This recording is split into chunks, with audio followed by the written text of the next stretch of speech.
Você é empata? Geralmente os empatas, eles têm uma família narcisista. O porquê eu não sei, acho que é pra sofrer mais, né?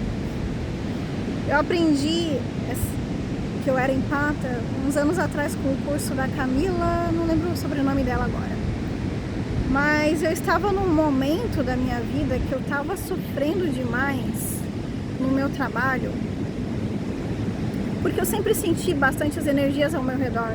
Então, por exemplo, cara, tem coisas que são muito óbvias pra mim. Por exemplo, tô no trabalho, passou uma pessoa ali, ó, 10 metros de distância, uma pessoa que eu vejo assim continuamente, e a pessoa, por exemplo, terminou o namoro, o noivado. Cara, a informação chega pra mim muito rápido. Eu olho pra cara da pessoa, eu sei, a pessoa tá de luto, a pessoa terminou. Não preciso ver nem Instagram, nem perguntar nada pra ela, eu sei, eu sinto. Só que eu sentia isso de uma forma como se eu tivesse uma obrigação de ajudar, de curar, porque aquilo doía em mim. E isso é muito complicado, porque a gente não tem o que fazer com o problema dos outros. Por mais que a gente às vezes dê uma palavra de conforto, que a gente não sabe, né? Ah, realmente isso está ajudando. Às vezes a gente tenta ajudar, acaba atrapalhando mais ainda, né? Não sou psicóloga, enfim, apenas leio bastante. E esse negócio de ser empata era muito complexo, porque cada pessoa que sentava ao meu redor, eu estava sentindo a energia dela. Então essa pessoa era muito pessimista, não sei o que, daqui a pouco eu já estava ali travada, sentindo aquele peso e tal, aquele negócio. E eu ficava assim, cara, eu passei a minha vida inteira ali, né, nos meus ambientes corporativos, que você é obrigado a sentar 1 metro das pessoas. Ai, gente, vamos normalizar futuramente, dar uns 3 metros de distância para não atrapalhar o nosso campo energético, né? Porque foda isso. Enfim, eu passei a vida inteira assim no mundo corporativo ali, você sentando perto de pessoas e absorvendo tudo ali.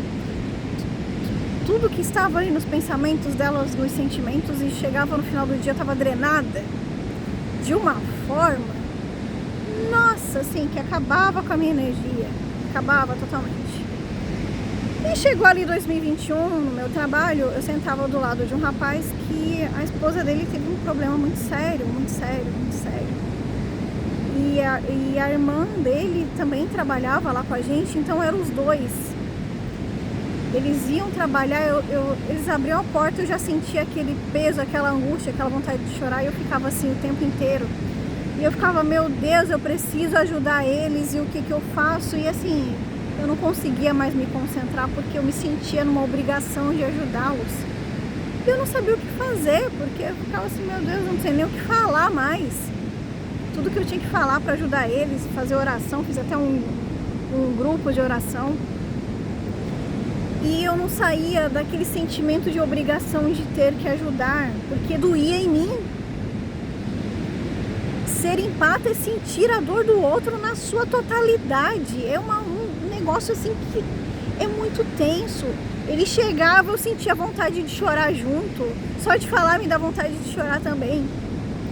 E a irmã dele, a cunhada dele também, que trabalhava comigo, quantas vezes ela sentou e chorou comigo, porque a irmã dela estava naquela situação.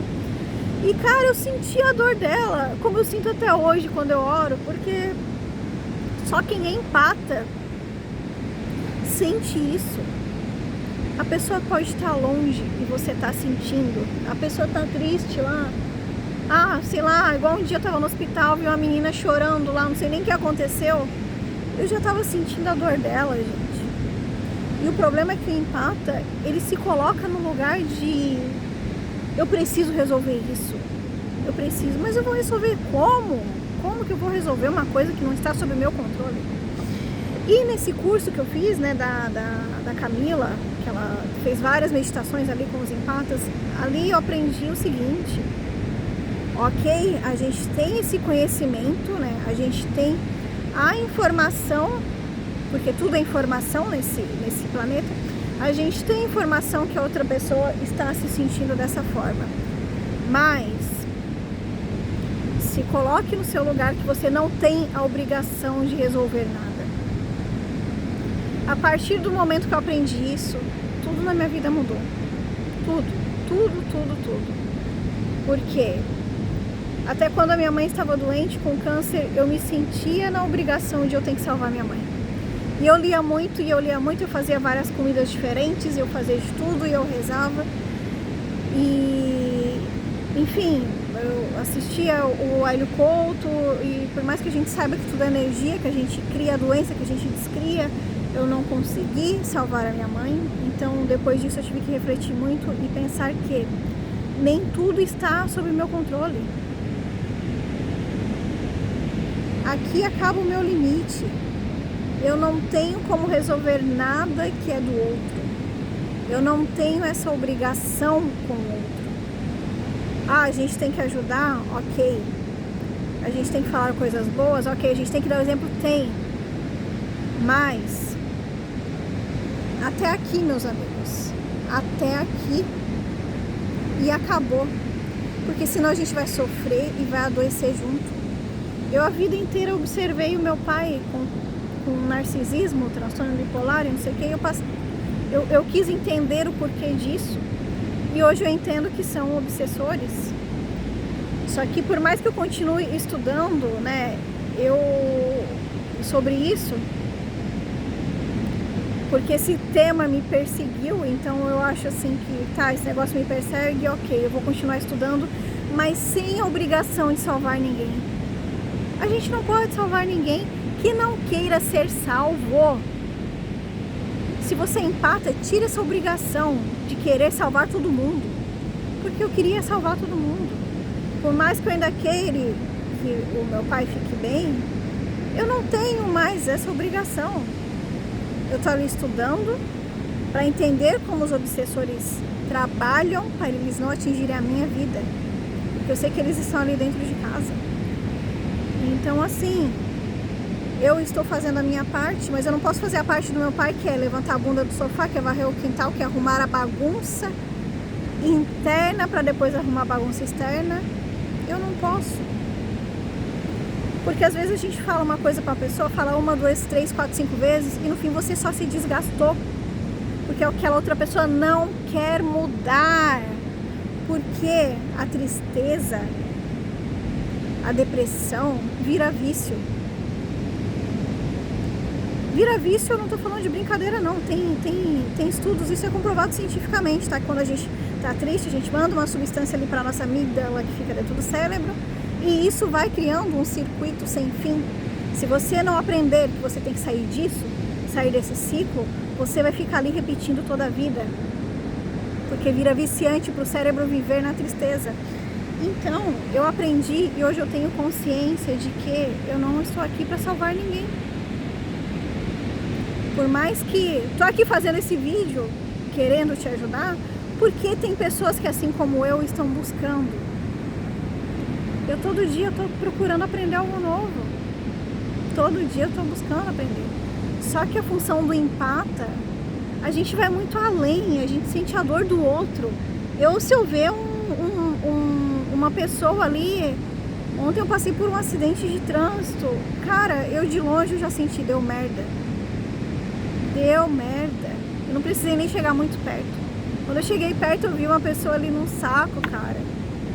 Aí cheguei em casa, fui ver a reportagem, um tinha falecido, depois eu vi que eram 2. Ah, Isa, mas o que você foi passar? Eu tive que passar perto, né, não sei porquê, enfim. A gente que empata, a gente sente tudo. Então a gente tem que aprender a separar as coisas. Ok, o outro está se sentindo assim,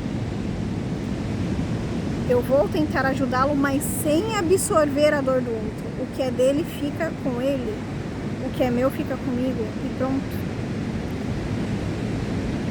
Não deixe a dor do outro chegar até você.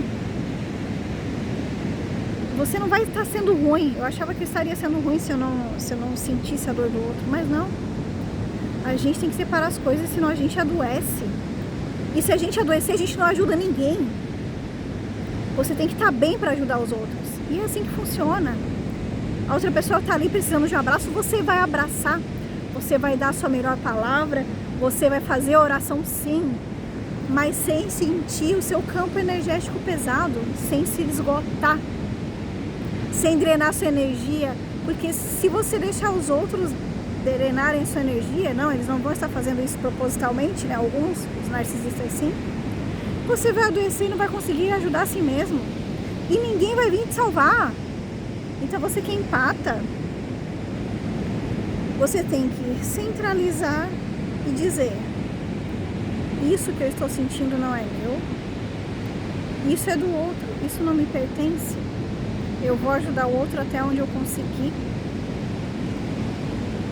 mas o restante não é meu papel. O que é do outro, fique com o outro e não comigo.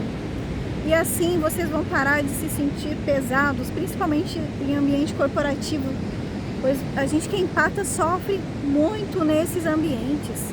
Teve uma época que eu sentava numa ilha com 3 pessoas e era tudo muito próximo, então eu sentia ali, gente, aquilo pra mim era uma loucura.